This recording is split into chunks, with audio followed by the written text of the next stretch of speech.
Ayun na nga kapwet, Malu. So yun guys, gusto ko lang i-share sa inyo ang aking tinitake na collagen with glutathione. So ayun guys, trinay ko siya halos isang buwan na mahigit. So ngayon ko lang siya i-share para makita ko rin sa sarili kung ano ba yung outcome ng pag-inom ko nito guys. So ako yan guys, yan. Naka day 4 na tayo. So check nyo guys yung aking everyday sa ano yan, day 5. So guys, ang ganda-ganda niya at saka ang sarap yung tinitake ko na yan. Every day is 2 pieces po yung iniinom ko.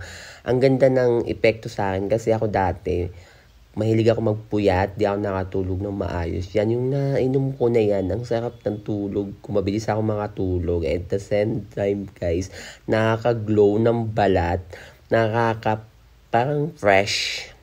So, hindi ko siya agad dati shinare kasi mas gusto ko muna mapatunayan sa akin kung ano ba talaga yung side effect niya. So, ang sarap na nga siya, parang gummy lang siya guys. Siguro familiar na kayo dyan sa collagen with glutathione guys. Yan, isang bottle niya guys is 60 pieces. Pwede ka mag-inom ng 2 pieces. Isa sa umaga or isa sa gabi. Ako tinitake ko siya ng 2 na agad, isang inuman sa morning after ko breakfast sa trabaho or sa bahay o pag day off ko, tinitake ko na siya umaga after ko breakfast. So, ang sarap niya siya, gummy lang siya guys, manamis. Parang yung lasa niya, ay Diyos ko guys, parang gusto mo na agad ubusin yung isang bottle.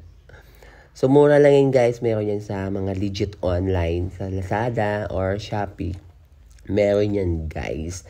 Gummy lang siya guys, hindi siya capsule. Kaya maganda siyang i-take.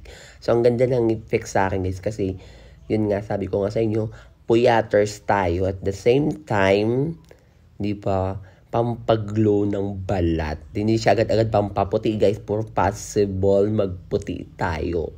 So, ayun guys, naka day 23 na tayo. Day 24, di ba ang akla mo? Di ko ini-expect na ang ganda ng effect sa akin yan. So, sa mga hindi pa nakatry yan, try nyo guys. Hindi ako nagpo-promote na, kasi gusto ko lang i-share sa mga naghahanap ng pampaglow or pangpahiyang ng balat. Exactly sa mga tamad mag-lotion or mag-ano. Try nyo yan guys. Maghanap kayo niyan.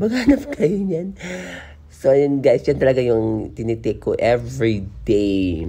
So, ayun, naka 28 days na ako. At yan lang ang iniinom ko araw-araw. Di ako nag-lotion. Wala din akong ginagamit masyado sa mukha kasi tamad ako magkuskus. Yan lang ang iniinom ko every day. Yan, guys. Diba? Day 30. Actually, guys, naubos ko na talaga yung isang bottle niyan. Pang 2 bottles na ako yan. O, tingnan mo, day 31 na, guys. Pang 2 bottle ko na yan. So, naka-day 32 na ako. Lagpas na ako ng 1 bottle. Naka 2 bottle, guys. Nag-buy 1, take 1 na order ako. Sige na, try nyo yan, guys. Love you.